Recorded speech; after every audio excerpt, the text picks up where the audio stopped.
click on the subscribe button, and press the bell icon, to never miss any updates.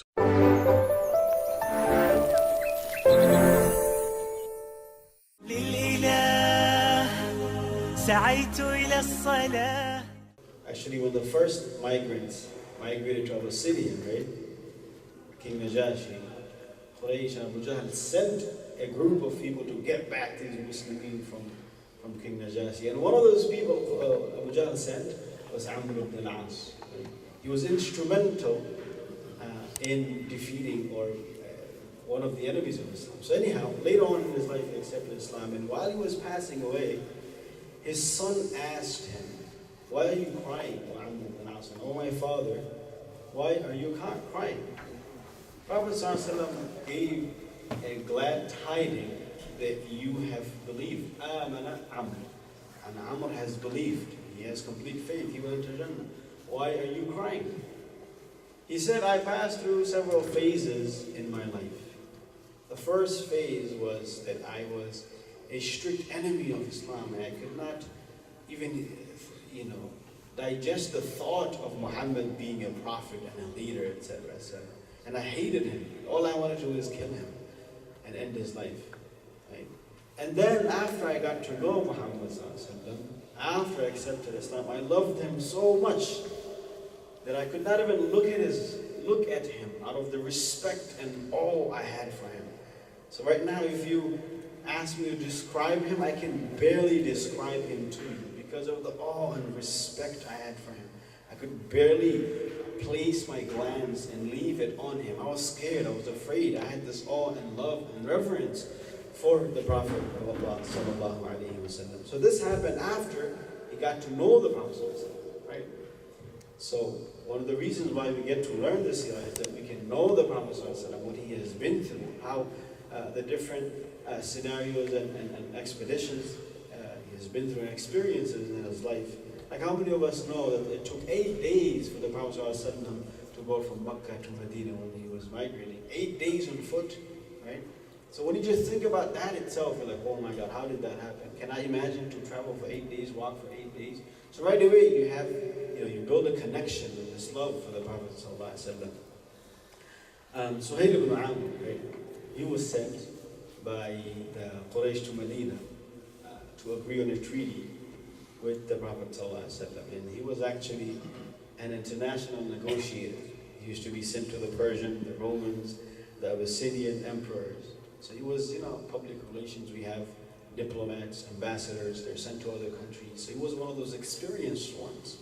Suhail ibn Amr. So he was sent on behalf of Quraysh to Medina to make a treaty with the Prophet ﷺ. And when he went there, and when he witnessed the devout Sahaba companion of the Prophet ﷺ, he came back to the Quraysh and said, look, I've been to many countries, and I've seen many emperors, and I've seen their subjects. But what I saw with Muhammad and his companions, I haven't seen with any other rulers or emperors. You guys can do whatever you want, but know for a fact the companions of Muhammad ﷺ will not abandon him.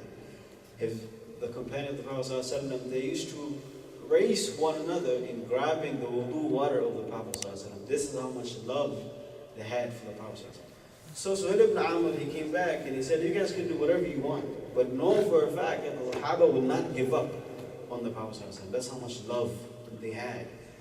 On the night before Badr, right, the Prophet ﷺ was making mashwara, consulting his companions whether he should fight or not with Quraysh, because this was outside of Medina.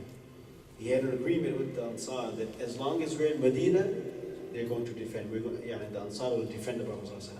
But this was outside of Medina. So he wanted to ask the Sahaba, what do you guys think? Should we go on and fight the Quraysh? So the Sahaba said, Ya Rasulullah, know for a fact, and have 100% yaqeen and conviction that we will be beside you. Even if you take us and lead us to the ocean, even if you take us to the farthest land of Iraq, we will be beside you. We will be protecting you. We will not be like the followers of Musa, who said to Musa, اذهب أنت وربك فقاتلا. You go and your Lord, or you guys go fight. إنها هنا قاعد. We will just sit here and relax. You will not be like them. We will follow you until our last breath. Right? And this was displayed by many Sahaba. Mus'ab ibn Umair, in the battlefield, when he saw that the Prophet was being attacked, he started saying takbir, takbir, so that the army can start paying attention to him and come towards him. He actually just threw himself in the line of fire and gave up his life in the path of Allah in protecting the Prophet because of the love that he had.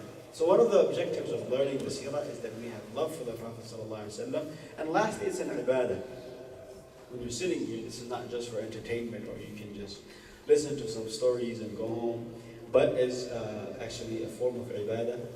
And also to protect our identity as Muslims. One historian, Russian writer and historian, Alexander Solzhenitsyn, he said that to destroy a people, a nation, you must sever their roots.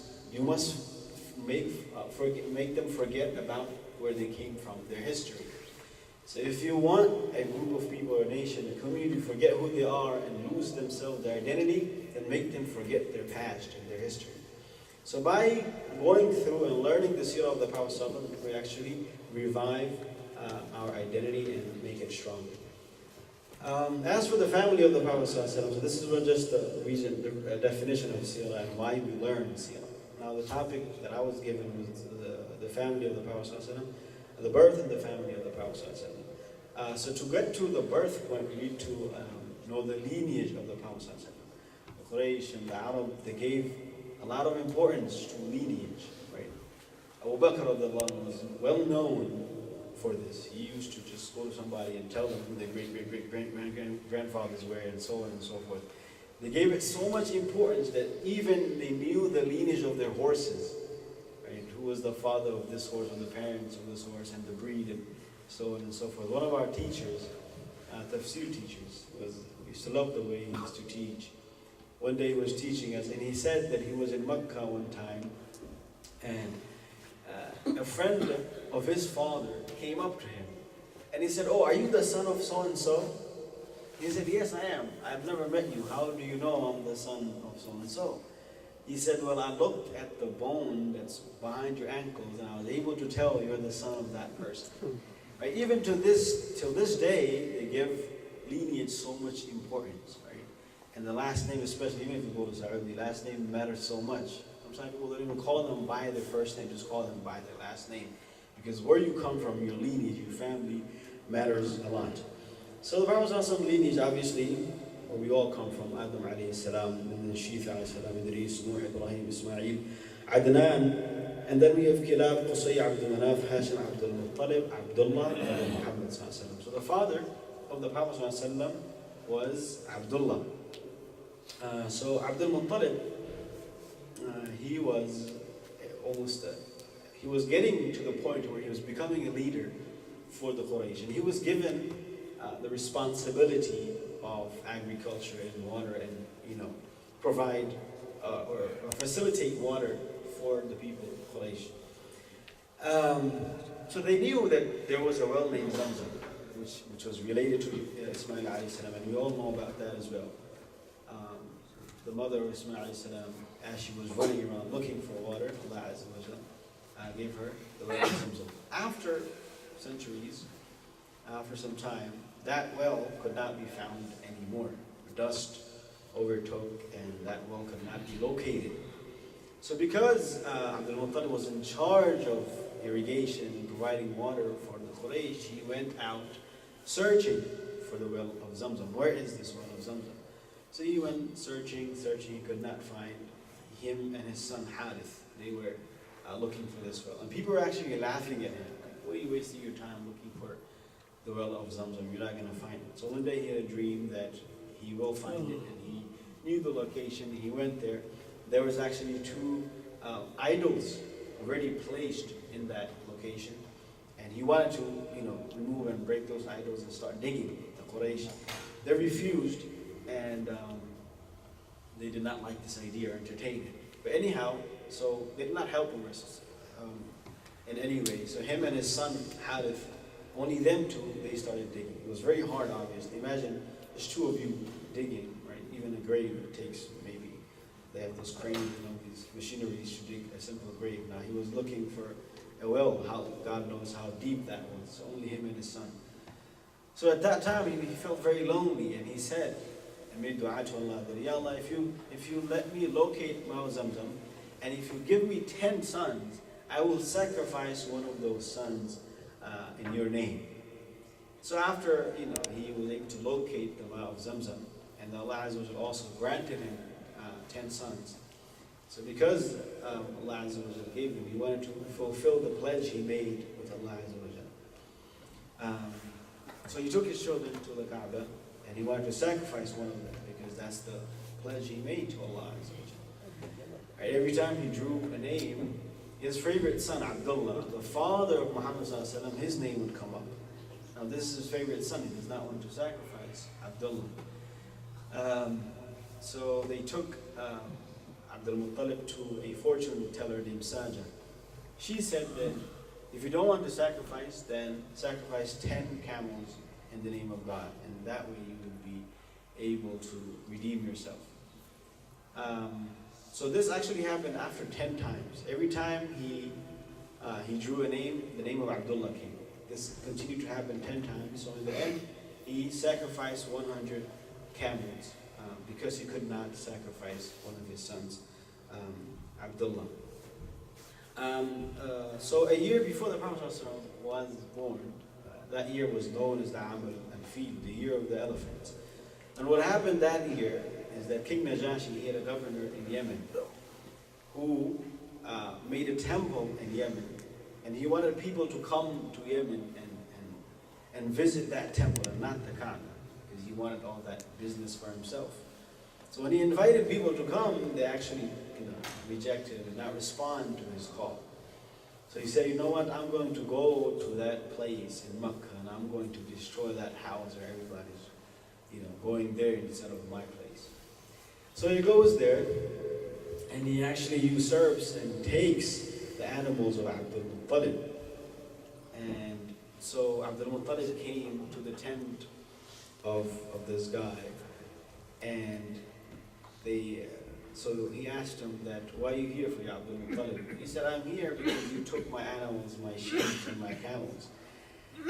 So the governor said that, I thought you were a great leader. You would come here to negotiate with me that I leave the house of Allah and I don't destroy it.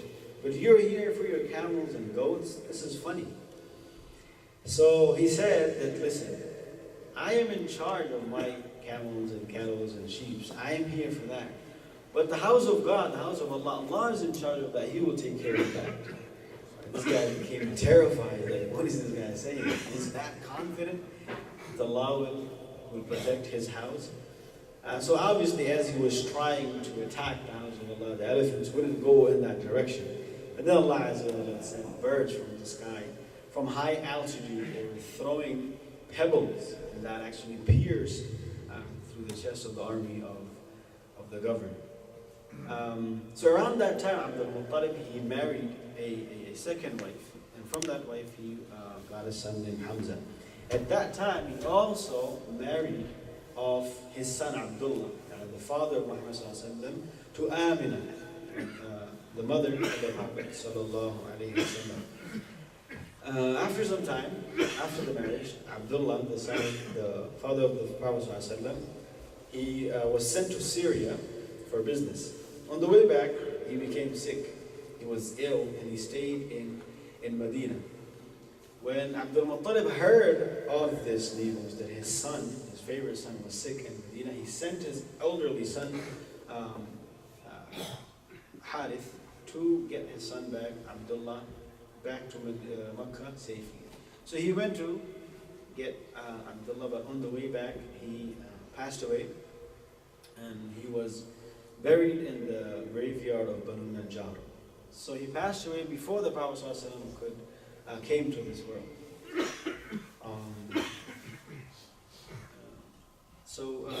Abdullah, he passed away, and Amina, she gave birth after a couple of months to the Prophet ﷺ.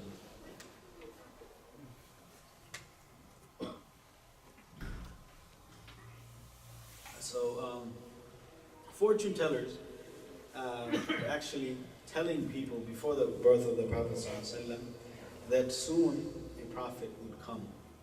And Amina, she, while she was pregnant with the Prophet ﷺ, she had a dream that she would have a son named Ahmed. So she named the Prophet ﷺ as Ahmed, and Abdul Muttalib, the grandfather, named the Prophet ﷺ as Muhammad, the praiseworthy one.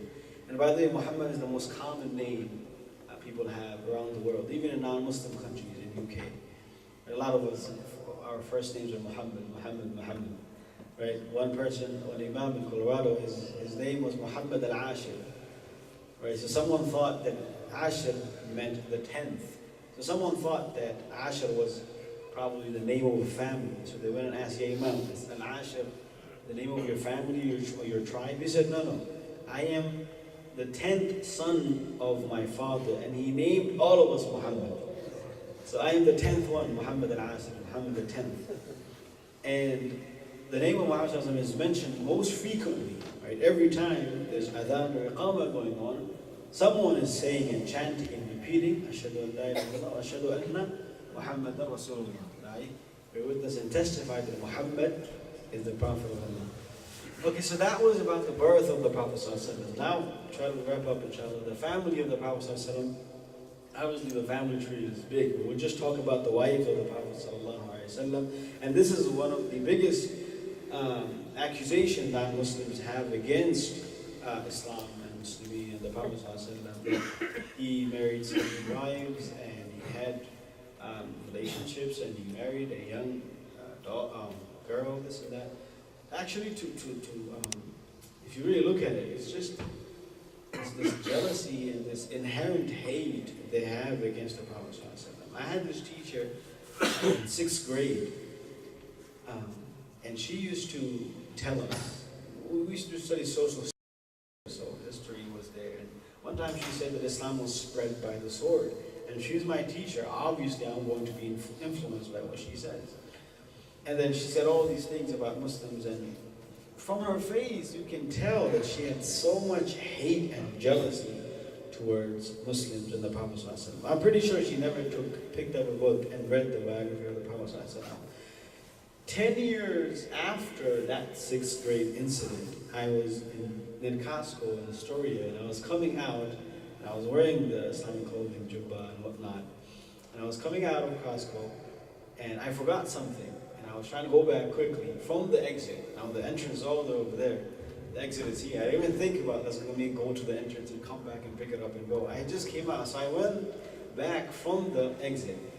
And she saw me. Right?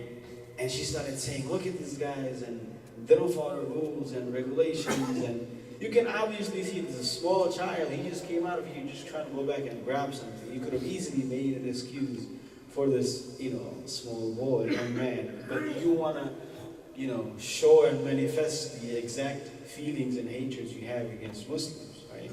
You can tell easily that this is not, she doesn't have any solid arguments against Muslims or the Prophet ﷺ. It's just this inherent feeling of jealousy and hatred she had against Muslims. So anyhow, the Prophet ﷺ was married to Khadija radiallahu anha at the age of 25. He was in that marriage for 25 years. 25 years in that one marriage. Now, many people come and say of non-Muslims that he had carnal desires and infatuations and fantasies, and that's the reason why he married many women. Now, I ask you that a man at the age of 50, he lived his entire life. He was never ever known as a person who was involved in immoral acts. A person who usually has those kind of fantasies and desires, they don't go at age 50 and decide, let me go and marry all these women, right? This happens when people are at their prime, 18, 19, or whatever, 30 until maybe max age of 40. You don't expect that from a man that's 50 years old, right? So that's first and foremost. Secondly, all the wives of the Prophet married, besides Aisha, they were either widow or their husband divorced them. So what interest does he have in marrying widows or those who are divorced with many, many children? Right? Some of the wives of Prophet married, they were actually in very desperate situations. their husbands passed away, their children were martyred in battles. So he took them to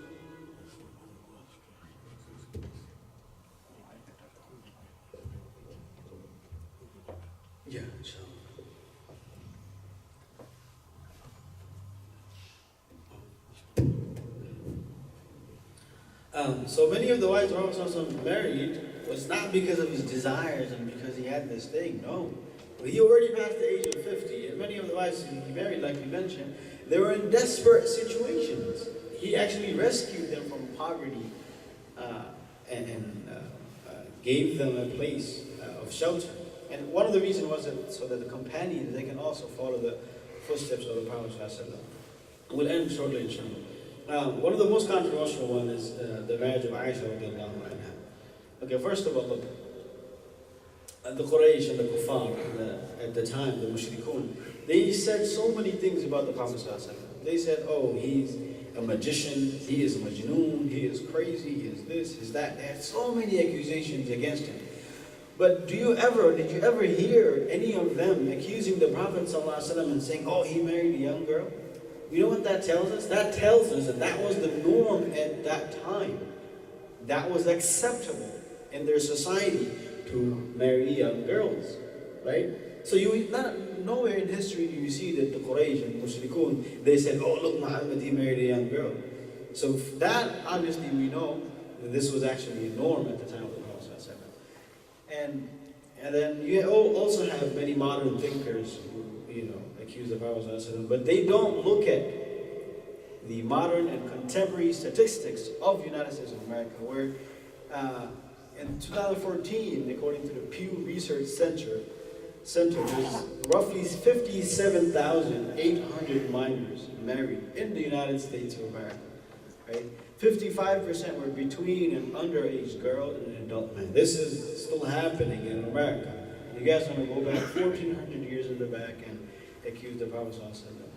Another thing is that the life of expectancy of women at that time was only about 34 to 35 years old. People couldn't or didn't live to age maybe 60, 70. Most people ended up passing away in their mid-30s.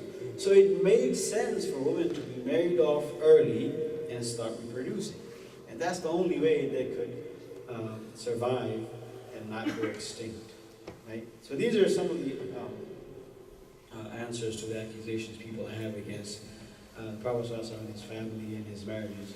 Lastly, inshallah, I will end with this, is that one time I was giving a talk in one of the MSAs in the universities, and someone after the talk asked me and said that, can we be like the Prophet ﷺ? He was a prophet of Allah, he was a messenger of Allah. How can we be like him? And that was actually a legitimate concern. He wasn't just saying that he wasn't asking a question, but he was saying that we can't be like the Prophet. He was being serious. I've never heard such a question before in my life, so I was frozen. I didn't have anything structured to answer and give him. So the answer of this question is basically yes and no at the same time. We can't be like the Prophet ﷺ in the sense that he's a prophet of Allah. None of us can claim to be a prophet, right? He was da'iyan ila Allah. He is an inviter to Allah Azza wa Jal. Was Siraj al-Munira, and he was actually illuminating light. The companions would narrated that when the Prophet ﷺ would enter the masjid, we would actually see a physical light emanating from his face. Now we can't be like the Prophet ﷺ in that sense. The other thing is the yaqeen and iman of the Prophet ﷺ is always increasing. As for us, our iman and yaqeen fluctuates, right? It goes up and down, up and down. And the worship of a person is based on his iman and faith, level of iman and faith. So obviously in that sense as well, we can't be like the Prophet ﷺ. And lastly, the Prophet ﷺ performed many miracles, mu'jizat, right? The biggest mu'jiza is the Quran. Right now, if someone comes here and says, a verse was revealed to me last night, he'll be out of the fold of Islam. Right? We have many groups like that who claim to. Anyhow, the Prophet ﷺ another time was in Mount Uhud, and the mountain was shaking. He said, Uthbut Uhud, calm down Uhud. فَإِنَّمَا عَلَيْكَ نَبِيٌّ وَصِدِّيقٌ وَشِهْدَانٌ, because upon you there's a Nabi, Siddiq, and 2 martyrs. Right? There was other miracles in Mu'ajizah of the Prophet ﷺ Suraq ibn Malik, right? He was actually sent out to catch the Prophet ﷺ when he was leaving to Medina, and he came in front of the Prophet ﷺ and said, "Ya Muhammad, I came to catch you." Right? So as he was trying to go towards the Prophet ﷺ, his horse would not go towards him. Right? So Suraqa knew that this guy, Muhammad ﷺ, he was going to become victorious. Right? So he said, "Ya Muhammad, can you give me a written agreement that when you come and conquer Makkah, that I be safe? Because I know you're going to be victorious." So the Prophet ﷺ actually gave him a written agreement that you are safe if you come back and conquer Makkah. While he was leaving, the Prophet ﷺ said to Suraqa, "Kayfa bika ya Suraqa?" He said, "How will it be, O Suraqa, when you wear the bracelets of the king of Persia?" Right? So he said, "What are you talking about? Yeah, what are you saying? That I'm going to wear the bracelets of the ruler of Persia?" So when a decade later, when they saw Suraqa, he accepted Islam, the Prophet ﷺ passed away, Abu Bakr reigns king, then Umar radiallahu anhu, he went and he conquered Persia, and among the booty he found the bracelets of the ruler of Persia. And he called Suraqa and said, "Ya Suraqa, come here. Remember the Prophet ﷺ made a prophecy that you were going to wear the bracelets of this guy? Look, this is here for you." So the Prophet had mu'jizat. We can't be like him, right? Now there's also another element to the Prophet ﷺ, that he was a human being. We forget to humanize the Prophet ﷺ sometimes. In the Quran, Allah said in the tongue of the Prophet, "Innama ana bashar," I am only a human being. Right? One of the hikmah, wisdom of sending humans as prophets is that we don't make the excuse and say that we can't be like them. They're human beings. Allah said if He wanted, He could have sent angels.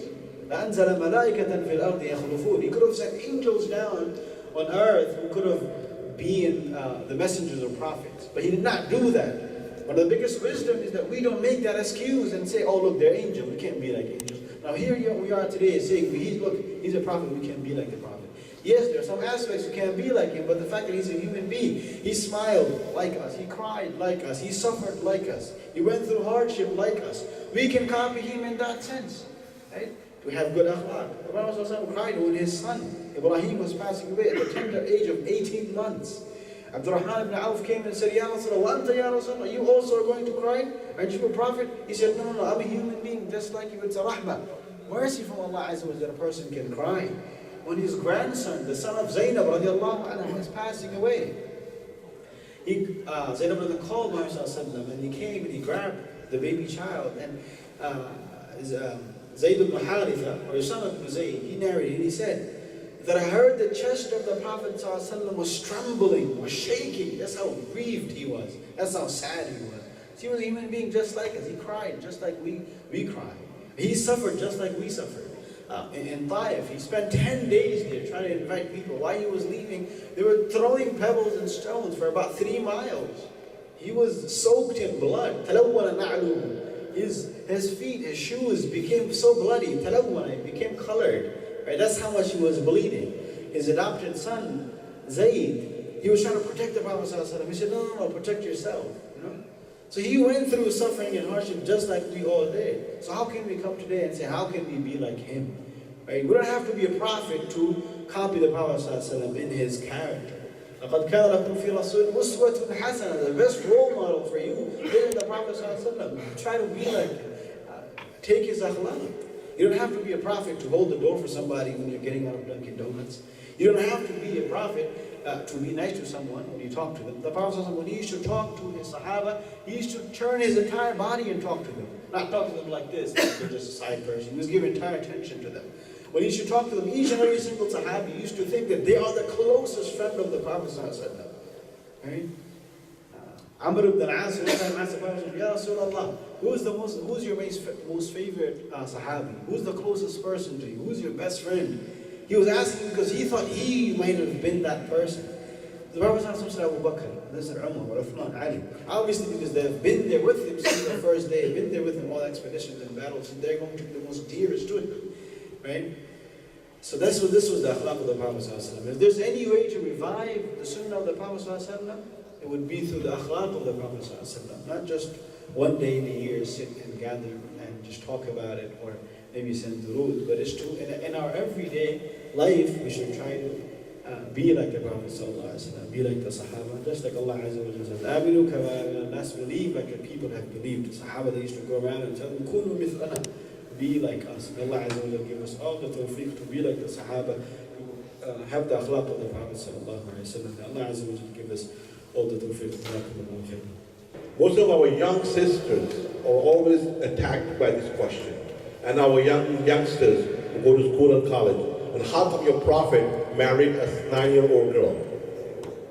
But he did touch upon that this was the norm of that time. You could never find in the historical book that that was an issue. The Arabs never raised that issue because that was the norm. Marry a young girl, and Siddiq radiallahu anhu also married a young girl at the time. So this was a norm at that time. So when they attack you with this question, please know the answer. You know what? How many times he married? 99 wives he had. As Solomon had 99 wives. So that was the norm of that time. So when they attack this question, I think we have time, and the Sheikh can also give you more of your ingredients to answer this question. They address a girl and they tell her, "Have you bled yet?" Right? Why do they ask that question? As soon as a girl bleeds, she is eligible to be married off. Today we have set different standards. People, girls, men, they have to go to college, they have to finish this many, they have to get a job, get a career, and then they're married off. This wasn't the norm at that time. There was no college to go to, there was no education to pursue. Right? So they would ask the girl that, "Have you bled yet?" I mean, if you bled, whatever age that was, you were ready to be married off. Right? So these are just accusations that have objections that have against the Prophet, which have no solid arguments or base. So, and like we said, modern research shows that this practice is still continuing and exists until this day. So when they say these things to you, especially in school and colleges, know the answer to it. Right? Don't be shaken off. Or if you ever have any doubts about such things, then go to your imams, your scholars, and go and ask them. Right? Abu Musa al-Ash'ari, he used to say to his youngsters in his masjid, in his gathering, that if you ever have any doubt about anything, come to me and ask. Because it is more beloved to me that you get your questions answered and you leave the majlis with yaqeen rather than leaving with doubt. If you ever have any doubt regarding this or any other things in your faith, in your religion, then come to your scholars, come to your imams and ask them and remove that doubt. Because a lot of times we fear judgment from people and say that, you know what, if I go and ask, they will think, I have issues and I have problems. So we don't go to the scholars. Instead, we keep it in us. And those things start growing until we stop coming to the masjid until we're 25, 30.